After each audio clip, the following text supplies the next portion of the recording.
नमस्कार दोस्तों, मैं आपका दोस्त ए आर सैनी स्वागत करता हूं इस वीडियो सॉल्यूशन में, जहां सॉल्व कर रहे हैं अपन RSCET के पेपर को जो आज हेल्ड हुआ यानी कि 21 फरवरी 2021 को।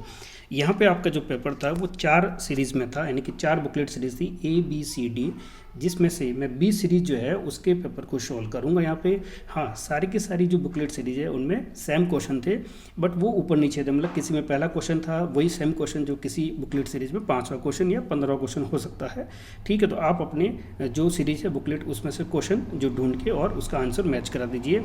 यहाँ पर जो टोटल थे क्वेश्चन वो आपके पास में 35 क्वेश्चन थे और हर एक क्वेश्चन के 2 मार्क्स थे, यानी कि टोटल जो था वो 70 मार्क्स का पेपर था, जिसमें से आपको जो पास करने थे यानी कि 70 में से टोटल 28 नंबर लाने जरूरी है RSCET के सर्टिफिकेट प्राप्त करने के लिए, यानी तभी आपको RSCET का सर्टिफिकेट मिलेगा। इसका मतलब ये हुआ कि जो क्वेश्चन है वो आपके पास में 14 क्वेश्चन जो है वो करेक्ट होना ज़रूरी है। ठीक है, तो आप अपने क्वेश्चन को जो मैं आंसर बता रहा हूँ उससे मैच कर लीजिए और उसके बाद में मुझे कमेंट बॉक्स में ज़रूर बताइए कि आपके कितने क्वेश्चन करेक्ट हुए हैं। यदि आप क्वेश्चन बताते हैं तो क्वेश्चन लिख के बताना, और मार्क्स बताते हो तो फिर वहाँ लिखना कि मुझे इतने मार्क्स प्राप्त हो रहे हैं। ठीक है, आगे बढ़ते हैं, क्वेश्चन को चेक करते हैं। पहला क्वेश्चन है यहाँ पे, मैं आमतौर पर ईमेल द्वारा उपयोगकर्ताओं को एक लिंक पर क्लिक करने और उनके व्यक्तिगत डेटा दर्ज करने के लिए कहा जाता है। यानी कि आपके ईमेल पे एक लिंक आता है, आपको बोला जाता है कि उस पर क्लिक कीजिए और वो आपकी पर्सनल इन्फॉर्मेशन एंटर करने के लिए बोलता है जो गलत है, यानी कि फ्रॉड हो रहा होता है आपके साथ में। तो उसको अपन क्या बोलते हैं यहाँ पे, तो उसको अपन बोलते हैं, क्या बोलते हैं, फिशिंग अटैक बोलते हैं, यानी कि ऑप्शन बी जो है इसका करेक्ट आंसर हो जाएगा। ठीक है, बात करेंगे अपन नेक्स्ट क्वेश्चन की। सेकेंड क्वेश्चन है, इंडियन IT एक्ट 2000 में कानूनों को किस क्षेत्र के लिए तैयार किया गया है? In Indian IT act 2000 laws are framed to govern which field, किस फील्ड के लिए बनाया गया है? तो देखो इसने खुद ने बोल दिया है कि इसके लिए IT एक्ट है। IT एक्ट का मतलब क्या होगा, इंफॉर्मेशन टेक्नोलॉजी है ना, तो ऑप्शन क्या हो जाएगा इसका, सी जो है इसका करेक्ट आंसर हो जाएगा। ठीक है, बात करते हैं अपन नेक्स्ट क्वेश्चन की। एप्लीकेशन सॉफ्टवेयर का उदाहरण नहीं है, मतलब एक तो होता है सिस्टम सॉफ्टवेयर एप्लीकेशन एक एप्लीकेशन सॉफ्टवेयर है, तो इसका एप्लीकेशन सॉफ्टवेयर का उदाहरण कौन नहीं है यहाँ पर? ठीक है, तो VLC media player application software होता है, गूगल क्रोम ये भी एप्लीकेशन सॉफ्टवेयर है, MS वर्ड 2000 ये भी एप्लीकेशन है, फोर्थ ऑप्शन है फ्लैश मेमोरी, तो ये बिल्कुल नहीं होता है, तो ऑप्शन डी जो है इसका करेक्ट आंसर हो जाएगा। ठीक है, बात करेंगे अपन नेक्स्ट क्वेश्चन की। क्वेश्चन नंबर 4, CD या DVD पर डेटा जैसे संगीत, फोटो, दस्तावेज लिखने की प्रक्रिया को आमतौर पर कहा जाता है। यानी जब अपन CD या DVD में कुछ डेटा डालते हैं, वो गाने हो सकते हैं, वो अपने डॉक्यूमेंट हो सकता है, वो इमेज हो सकती है, कुछ भी है, तो उसको अपन क्या बोलते हैं? ठीक है, तो ऑप्शन देख लेते हैं। पहला फायरिंग, फिर बर्निंग, स्मोकिंग और वाटरिंग। तो यहाँ पे जो आंसर हो जाएगा वो हो जाएगा आपका बर्निंग, यानी कि मैं CD और DVD पे जब डाटा डालता हूँ उसको क्या बोलते हैं अपन, बर्न बोलते हैं, यानी कि बर्निंग प्रोसेस कहा जाएगा यहाँ पे। ठीक है, बात करेंगे अपन नेक्स्ट क्वेश्चन की। क्वेश्चन नंबर 5 है, SMTP का पूर्ण रूप क्या है? SMTP की फुल फॉर्म क्या होगी यहाँ पे? तो सभी जानते हैं यहाँ पे क्या होगी, बोलो, सिंपल मेल ट्रांसफर प्रोटोकॉल। तो ऑप्शन कौन सा होगा, बोलो, इसमें से ए जो ऑप्शन है वही इसका आंसर हो जाएगा, सिंपल मेल ट्रांसफर प्रोटोकॉल। ठीक है, बात करेंगे अपन नेक्स्ट क्वेश्चन, 6th क्वेश्चन। दस्तावेज मुद्रित होने से पहले ये देखने के लिए कि दस्तावेज कैसा दिखाई देता है किस कमांड का उपयोग करेंगे? मतलब मैं जब किसी डॉक्यूमेंट को प्रिंट करता हूँ तो उससे पहले चेक करूँगा कि प्रिंट करने के बाद वो कैसा दिखेगा, तो उसका एक व्यू होता है जिसको बोलते हैं प्रिंट व्यू। तो ऑप्शन चेक कर लेते हैं, file view, print view, pre print या प्रिंट प्रीव्यू या फिर स्टैंडर्ड प्रीव्यू। तो इसमें कौन सा ऑप्शन हो जाएगा, ऑप्शन नंबर सी जो है इसका करेक्ट आंसर हो जाएगा, यानी उसको बोलते हैं प्रिंट प्रीव्यू बोलते हैं। ठीक है, बात करेंगे नेक्स्ट क्वेश्चन की। क्वेश्चन नंबर 7, डैश मूल और असंबद्ध प्रलेखन के प्रमाण प्रदान करने के लिए एन्क्रिप्शन टेक्निक का उपयोग किया जाता है। Uses the encryption technique to provide the proof of original and unmodified documentation. तो इसके लिए किसका यूज़ करेंगे, ऑप्शन देखते हैं। ऑप्शन दे रखे हैं, digital signature, firewall, malware, Trojan horse. तो फायरवॉल वगैरह क्या करता है, एंटी जो वायरस वगैरह होते हैं उनको रोकने के लिए बीच में एक फायरवॉल लगाया जाता है। मेलवेयर खुद एक वायरस होता है और ट्रोजन हॉर्स भी एक मतलब वायरस ही है। तो यहाँ पे जो ऑप्शन होगा वो क्या होगा, ए ऑप्शन इसका करेक्ट हो जाएगा। यानी में एक डिजिटल सिग्नेचर होता है जिसमें डॉक्यूमेंट वेरिफिकेशन होता है कि हाँ इसने ये साइन किया है या ये जो है डॉक्यूमेंट बिल्कुल सही डॉक्यूमेंट है। तो option A is A correct answer. बात करेंगे नेक्स्ट क्वेश्चन की। 8, MS वर्ड 2010 में डैश एक स्थान या पाठ का चयन किया जाता है जिसे आप नाम और भविष्य के संदर्भ के लिए पहचानते हैं। तो उसको अपन बोलते हैं बुक मार्क। क्या बोलेंगे अपन? बुक मार्क बोलते हैं। तो ऑप्शन ए इसका जो है वो करेक्ट आंसर हो जाएगा। ठीक है, तो ऑप्शन ए इसका करेक्ट आंसर हो गया है। बात करेंगे अपन नेक्स्ट क्वेश्चन की। नेक्स्ट क्वेश्चन है 9th, निम्न में से कौन आयकर सेवाओं के अंतर्गत आता है? आयकर सेवा के अंतर्गत नॉर्मली जानते ही अपन, ऑप्शन देख लेते हैं। पैन कार्ड आवेदन और अपडेशन बिल्कुल सही है। सेकंड, टिकट बुकिंग सेवाएं नहीं होगा। टिकट रद्द सेवा नहीं होगा। ऑनलाइन रिफिल बुकिंग ये भी नहीं होगा। तो option A is A correct answer. ठीक है, बात करते हैं अपन नेक्स्ट क्वेश्चन की। नेक्स्ट क्वेश्चन है अपने पास में क्वेश्चन नंबर 10, निम्नलिखित विकल्पों में से ईमेल पते का एक वैध उदाहरण है, मतलब बिल्कुल करेक्ट एक एग्जाम्पल होगा ईमेल एड्रेस का। अपन जानती है कि ईमेल एड्रेस कैसे बनता है। ऑप्शन देख लेते हैं। पहला दे रखा है www.vmou.ac.in। हाँ, ये ईमेल एड्रेस नहीं है, वेबसाइट का एड्रेस URL जरूर है बट ईमेल एड्रेस का नहीं है, उसमें @ भी आएगा। सेकंड दे रखा गूगल, ये भी नहीं होगा। थर्ड है RSCIT@vmou.ac.in, तो बिल्कुल करेक्ट आंसर है ऑप्शन नंबर सी। डी जो दे रखा है 192.168.0.1, ये IP एड्रेस है लेकिन आपके पास में ईमेल एड्रेस नहीं है। ठीक है, ये वेबसाइट का एड्रेस है पहला वाला। दूसरा वाला गूगल नाम दे रखा, कोई एड्रेस नहीं है। तीसरा आपका इसका जो है करेक्ट आंसर हो जाएगा। बात करेंगे अपने नेक्स्ट क्वेश्चन की। क्वेश्चन 11, मुक्स का पूर्ण रूप क्या है? अपन सब जानते हैं मुक्स क्या होता है। एक ऑनलाइन पोर्टल होता है जिसमें बहुत सारे कोर्सेज होते हैं ऑनलाइन, जिसमें आप रजिस्ट्रेशन करके उन कोर्सेज को सीख सकते हैं। और इसकी फुल फॉर्म जो है वो होती है अपने पास में क्या? मैसिव ओपन ऑनलाइन कोर्सेज, यानी कि ऑप्शन ए जो है वही इसका करेक्ट आंसर हो जाएगा। ठीक है, बात करेंगे अपन नेक्स्ट क्वेश्चन की। क्वेश्चन नंबर 12, निम्नलिखित में से सबसे मजबूत पासवर्ड का चयन कीजिए। तो अपन जानते हैं कि जब मजबूत पासवर्ड बनाना होता है तो अपन बहुत सारी चीज़ों को यूज़ करते हैं, capital letter, small letter, numeric की या सिंबल्स की बात करें अपन तो देखो देख लेते हैं ऑप्शन क्या। देखो पहला है 1 2 3 ABC, ठीक है। सेकंड VMU RSCIT, तो सारे कैरेक्टर दे रखे हैं। पहले वाले में डिजिट और अल्फ़ाबेट दे रखे थे। थर्ड दे रखा VMOU कैपिटल RSCIT 1 2 3 और लास्ट दे रखा 1 2 3 4। तो चारों को देख के अपन बता सकते हैं कि सबसे मजबूत जो पासवर्ड होगा वो कौन सा होगा। तो ऑप्शन सी इसका करेक्ट आंसर हो जाएगा। बात करेंगे नेक्स्ट क्वेश्चन की। क्वेश्चन नंबर 13, UPI की फुल फॉर्म क्या है? अपन सब जानते हैं कि आज की तारीख में हर एक मोबाइल में हर किसी ने UPI डाल रखा होता है। अलग अलग UPI, अलग अलग बैंक के UPI डाल रखे हैं। भीम UPI जैसे हो गया, SBI का UPI बड़ी जैसे हो गया। तो अपन बहुत सारी चीज़ ऐसे करते हैं। फ़ोनपे हो गया आपके पास में, पेटीएम का UPI होता है। तो इसकी फुल फॉर्म क्या होती है? इसकी फुल फॉर्म होती है यूनिफाइड पेमेंट इंटरफेस। तो ऑप्शन जो है वो ए जो है इसका आंसर हो जाएगा, यूनिफाइड पेमेंट इंटरफेस। ठीक है, बात करेंगे नेक्स्ट क्वेश्चन की। क्वेश्चन नंबर 14, वो है अपने पास में निम्नलिखित में से गलत कथन का चयन कीजिए। गलत कथन कौन सा है? ठीक है, देखो आप माइक्रोसॉफ्ट वर्ड 2010 में PDF में एक डॉक्यूमेंट सेव कर सकते हैं। ठीक है, कर सकते हैं अपन। सेकंड है MS वर्ड 2010 में एक फाइल प्रिंट करने के लिए Ctrl+P शॉर्ट की कुंजी का उपयोग किया जाता है, बिल्कुल सही है ये भी। थर्ड है जीमेल ईमेल भेजने और प्राप्त करने के लिए उपयोग किया जाता है, ये भी ठीक है। तो ऑप्शन नंबर 4 देख लेते हैं, D POS terminal web browser का उदाहरण है, बिल्कुल नहीं, ये बिल्कुल गलत आंसर इसका। तो अब इसमें पूछा था कौन सा सही नहीं है, तो यही इसका आंसर होगा POS। ठीक है, ये पॉइंट ऑफ सेल इसका उदाहरण होता है। जैसे कि अपने पास में जब ATM वगैरह स्वाइप करते हैं तो उस टर्मिनल को POS टर्मिनल बोलते हैं, वो वेब ब्राउज़र नहीं होता है। ठीक है, बात करेंगे अपन नेक्स्ट क्वेश्चन की। क्वेश्चन नंबर 15, MS Excel 2010 में LEN जो कमांड होता है उसमें देखो कुछ आर्गुमेंट पास कर रखा है, VMOU RSCIT का आउटपुट क्या होगा। ठीक है, तो आउटपुट देखो इसके लेंथ, ये आपको एक्चुअल लेंथ देता है, यानी कि जितने नंबर ऑफ कैरेक्टर होते हैं उनको काउंट करके आपको दे देगा। कितने कैरेक्टर देखो, VMOU 4, फिर RSCIT 5 और 4 कितने हो गए? 9 हो गए। हाँ, इसमें देखो ऑप्शन 9 भी दे रखा है, ऑप्शन 10 भी दे रखा है। ठीक है, बट जहाँ तक मुझे लगता है कि यहाँ पर बीच में स्पेस नहीं है, और नहीं है तो इसका मतलब इसका आंसर है वो क्या हो जाएगा बोलो? 9, यानी कि ऑप्शन नंबर D जो इसका करेक्ट आंसर हो जाएगा। ठीक है, हाँ स्पेस होता तो फिर क्या होता? 10 हो जाता, क्योंकि स्पेस को भी काउंट करना पड़ता है। बट जहाँ तक मुझे लग रहा है इसमें स्पेस नहीं है, तो ऑप्शन नंबर जो D है वो इसका करेक्ट आंसर हो जाएगा।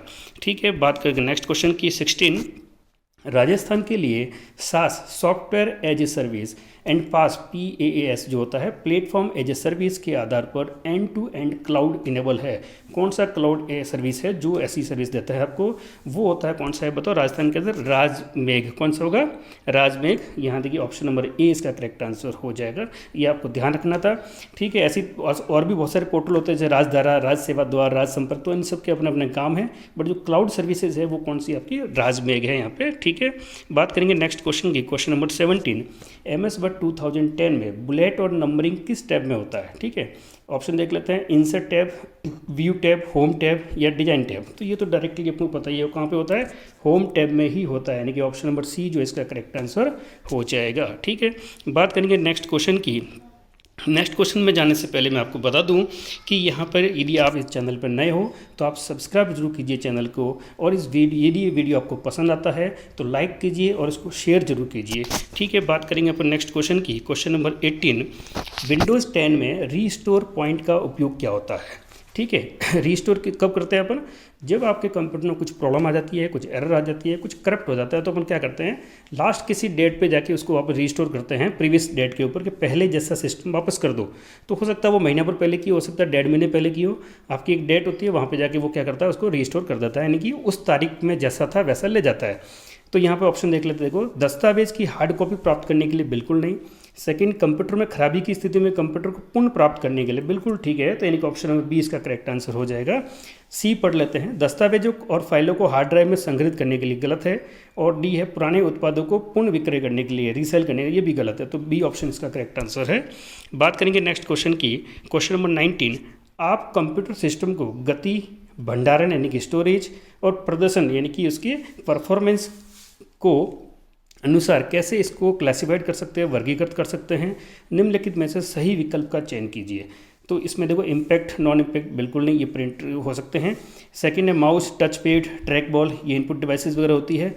थर्ड है जीमेल, योमेल, ये आपकी मेल सर्विसेज हैं, तो इससे कंप्यूटर का तो क्लासिफाइड हो नहीं सकता। फोर्थ है डी, सुपर मेन या मेन फ्रेम कंप्यूटर या मिनी कंप्यूटर या माइक्रो कंप्यूटर, बिल्कुल, यानी कि आपका जो डी ऑप्शन है वो करेक्ट आंसर हो जाएगा। इसके अनुसार आप उसकी स्पीड है, स्टोरेज क्षमता है, या उसका जो परफॉर्मेंस है उसको आप क्लासिफाइड कर सकते हो कि सुपर कंप्यूटर में कैसा होता है, मेन फ्रेम कंप्यूटर में कैसा होता है, ठीक है, यानी कि ऑप्शन डी जो इसका करेक्ट आंसर हो जाएगा। बात करेंगे नेक्स्ट क्वेश्चन की, क्वेश्चन नंबर 20, निम्नलिखित का मिलान कीजिए। आपको मैचिंग करनी है लेफ्ट साइड को राइट साइड के साथ में।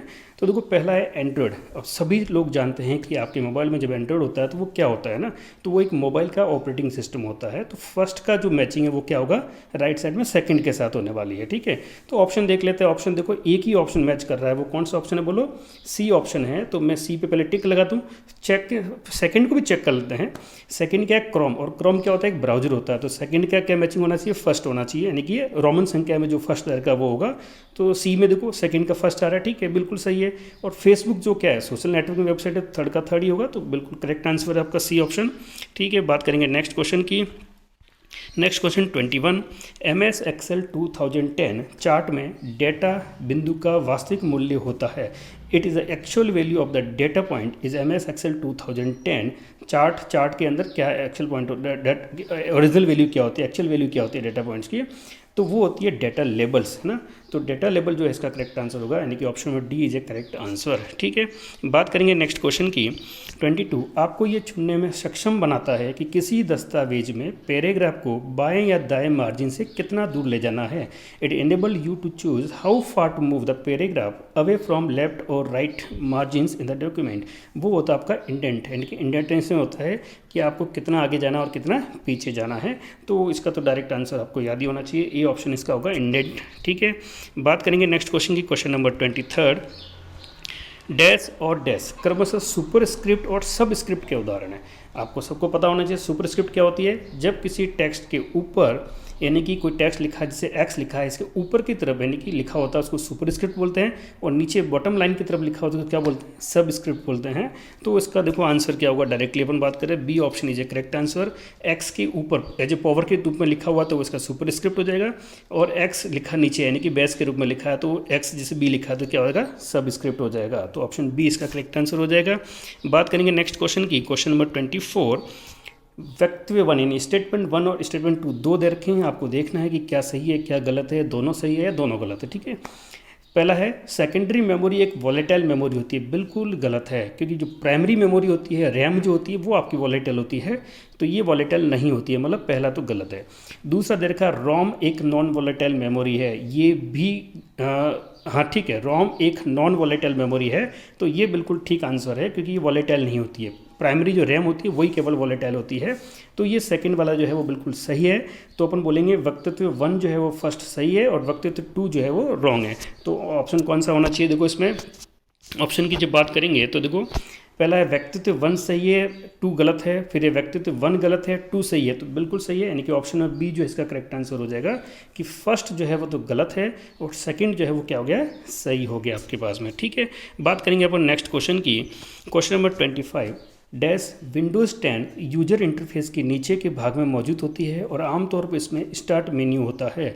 तो ऑप्शन देखो task bar, icon, Microsoft firewall, तो ये बिल्कुल डायरेक्टली आंसर क्वेश्चन है इसका। ए ऑप्शन है, यानी टास्क बार के अंदर आपका स्टार्ट मेन्यू बार यानी जो लॉन्चिंग टैब होता है टास्क बार वो यहाँ पे काम करेगा। तो विंडोज़ 10 का जो स्टार्ट मेन्यू बार है तो कहाँ होता है? टास्क बार में होता है। बात करेंगे नेक्स्ट क्वेश्चन की। Question number 26 modem is a abbreviation for, modem किसका संक्षिप्त नाम है?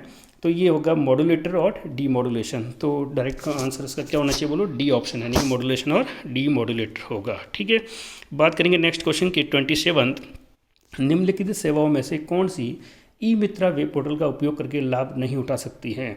आप सभी लोग जानते हैं ई मित्रा का यूज़ आप लोगों ने कहीं ना कहीं कर रखा होगा।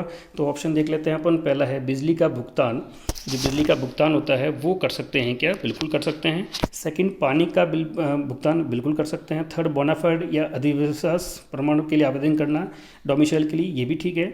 फोर्थ है मोबाइल के बीच फाइलें साझा करना, ये बिल्कुल गलत होगा। तो इसका आंसर क्या हो जाएगा? मोबाइल से आप फाइलों को कम्युनिकेट यानी कि ट्रांसफ़र नहीं कर सकते ई मित्रा पोर्टल के थ्रू, ये क्या होगा? डी ऑप्शन इसका करेक्ट आंसर हो जाएगा। नेक्स्ट क्वेश्चन पे चलते हैं। 28 डैश का उपयोग 2 या अधिक मोबाइल उपकरणों के बीच फाइलों को स्थानांतरित करने के लिए किया जाता है, ट्रांसफ़र करने के लिए किया जाता है। पहला ऑप्शन ब्लूटूथ है, बिल्कुल है, इससे आप कर सकते हो। सेकंड देखा गूगल मैप नहीं होगा, राजस्थान संपर्क नहीं होगा, गूगल ग्लास नहीं होगा। तो option A is correct answer, यानी इसके थ्रू आप फाइलों को ट्रांसफ़र 2 मोबाइल के बीच में कर सकते हैं। बात करेंगे नेक्स्ट क्वेश्चन की। 29 कॉम्बिनेशन कुंजी है, जो कॉम्बिनेशन यानी कि ऐसी कौन सी चीज़ जिसके साथ कॉम्बिनेशन के साथ काम करता है, जैसे ऑल्ट F5 लगा दिया आपने, ऑल्ट C लगा दिया, कंट्रोल P लगा दिया, ऐसे इस तरह से बहुत सारी चीज़ें होती है। तो इसमें से जो ऑप्शन होगा वो क्या होगा बोलो? डायरेक्टली मैंने बोल भी दिया वैसे, तो ऑप्शन बी इसका करेक्ट आंसर होगा कि ऑल्ट या कंट्रोल या शिफ्ट की जो होती है इनका यूज आप कॉम्बिनेशन की के तौर पर यूज करते हैं। ठीक है, बात करेंगे नेक्स्ट क्वेश्चन की। नेक्स्ट क्वेश्चन 30 MS वर्ड 2010 में जूम स्लाइडर का क्या उपयोग है? जूम स्लाइडर होता है, इसका क्या उपयोग होता है? ये सब लोग जानते हैं कि साइज़ को इंक्रीज या डिक्रीज करने का काम आता है। ऑप्शन देख लेते हैं। पहला ऑप्शन क्या है आपके पास में? देखो व्यूइंग क्षेत्र को बड़ा या घटा देखने के लिए, टू इंक्रीज और डिक्रीज द व्यूइंग एरिया। ठीक है। सेकंड है चयनित पार्ट को बोल्ड करने के लिए, गलत है। थर्ड है चयनित पार्ट को हटाने के लिए, ये भी गलत है। और फोर्थ है एक पैराग्राफ पे नया पार्ट सम्मिलित करना, ये भी गलत है। तो ऑप्शन ए इसका करेक्ट आंसर हो जाएगा। ठीक है, बात करेंगे अपन नेक्स्ट क्वेश्चन की। 31 MS Excel 2010 में फ्रीज पेन कमांड का उपयोग क्या होता है? यानी कि आप फ्रीज करते हैं किसको? ऊपर की जो टॉप रोज होती है या लेफ्ट कॉलम, जो भी आपको फ्रीज करना है। तो देखो ऑप्शन देख लेते हैं अपन। ऑप्शन है किसी वर्कशीट में एक चित्र से फॉर्मेटिंग की कॉपी करने के लिए और इसे दूसरे चित्र में लागू करने के लिए, बिल्कुल गलत है। ये फॉर्मेट जो पेंटर होता है वो करता है काम।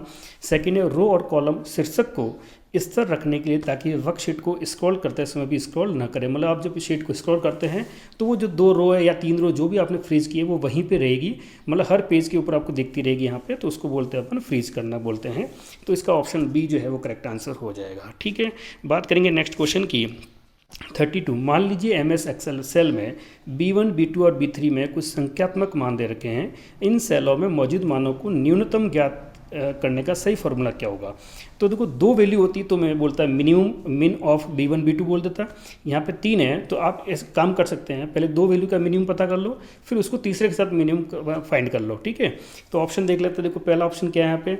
मिनिमम B1 और मिन B2, B3। तो देखो पहले क्या निकालेगा? ये अंदर वाला मिन काम करेगा, B2, B3 का मिनिमम निकालेगा और फिर उसको B1 के साथ कंपेयर करके फिर उसका मिनिमम निकालेगा। तो ऑप्शन ए इसका करेक्ट आंसर लग रहा है।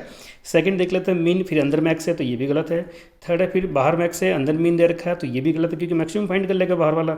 और यहाँ फोर्थ में दे रखा दोनों मैक्सिमम है, तो ये ऑप्शन ए जो इसका करेक्ट आंसर हो जाएगा। नेक्स्ट क्वेश्चन पे चलते हैं। 33 डैश स्क्रीन लॉक विकल्प 9 डॉट के साथ एक श्रृंखला के साथ एक विशिष्ट स्वाइप पैटर्न का उपयोग करके एंड्रॉइड डिवाइस को अनलॉक करता है। तो अपन बोलते हैं कि जब मोबाइल का लॉक खोलते हैं तो वहाँ पे एक स्वाइप होता है जो सिंपल डायरेक्टली ऊपर या नीचे लेफ्ट या राइट स्वाइप करते हैं। दूसरा पैटर्न होता है जिसमें कुछ 9 डॉट्स होते हैं, उस पर आपको शेप बनाना होता है और वो काम करता है। थर्ड पिन यानी पिन डालना होता है आपको 1 2 3 4 या जो भी आपने सेट कर रखा होता है, और एक पासवर्ड सेट करना होता है, ठीक है। तो ये बोल रहा है कि नॉट डॉट के साथ जो एक स्वाइप करके जो काम होता है वो क्या होता है, वो होता है आपका पैटर्न। क्या होगा, ऑप्शन बी जो है वो करेक्ट आंसर हो जाएगा। नेक्स्ट क्वेश्चन पे चलते हैं, क्वेश्चन नंबर 34। एसएसओ जो है सिंगल साइन ऑन, जो राजस्थान की एक सर्विसेज है, का उद्देश्य क्या है, ठीक है। तो बात करते हैं, कोई ऑप्शन देख लेते हैं। हेल्प डेस्क की लागत को कम करना, सेकंड है ग्राहक संतुष्टि को बढ़ाना, थर्ड है उत्पादकता को बढ़ाना, और फोर्थ है ये सभी। तो बिल्कुल ठीक है, ये सभी ही आना चाहिए इसमें, क्योंकि सभी जो काम है पॉजिटिविटी के लिए कर रहे हैं अपन के। हेल्प डेस्क होती है, उसे जो कॉस्ट है उसकी भी कम लगनी है, क्योंकि उसमें सारी चीज़ें दे रखी होती है। एक ही साइन करके, एक ही यूजर आईडी और साइन करके आप बहुत सारी एप्लीकेशन को डायरेक्टली यूज कर सकते हो वहाँ पे जाके। ग्राहक के सेटिस्फैक्शन भी है वहाँ पे, और उत्पादकता यानी बूस्ट प्रोडक्टिविटी। तो बिल्कुल ठीक है, ये सभी ही ऑप्शन इसका आंसर करेक्ट आंसर हो जाएगा। नेक्स्ट क्वेश्चन पे चलते हैं, क्वेश्चन नंबर 35, जो लास्ट क्वेश्चन है अपना। MS PowerPoint 2010 स्लाइड में डैश को नहीं डाला जा सकता। पहला है गणितीय समीकरण, mathematically equation, second video file, third audio file, और फोर्थ है मॉडम। तो ध्यान बिल्कुल पता ही है आपको कि दोनों ऊपर, तीनों तो ऊपर वाला तो जाएंगे जाएंगे, यानी ये भी जाएगा, ये भी होगा, ये भी, तो ये नहीं होगा। तो ऑप्शन क्या हो जाएगा, बोलो D is A correct answer हो जाएगा। ठीक है, मैंने यहाँ पे टोटल 35 क्वेश्चन को सॉल्व कर दिया है। इनमें से आपको क्वेश्चन मैच करना है, और मुझे कमेंट में बिल्कुल फटाफट एकदम मैच करके आपको आंसर, जो भी आपके क्वेश्चन करेक्ट होते हैं उनका नंबर मुझे दे देना है। ठीक है, कुछ प्रॉब्लम है, कुछ क्वेरी है, तो वो भी मुझे कमेंट सेक्शन में ज़रूर डालिए, और आप इसको लाइक ज़रूर कीजिए और इसको शेयर ज़रूर कीजिए। Okay, thanks for watching video.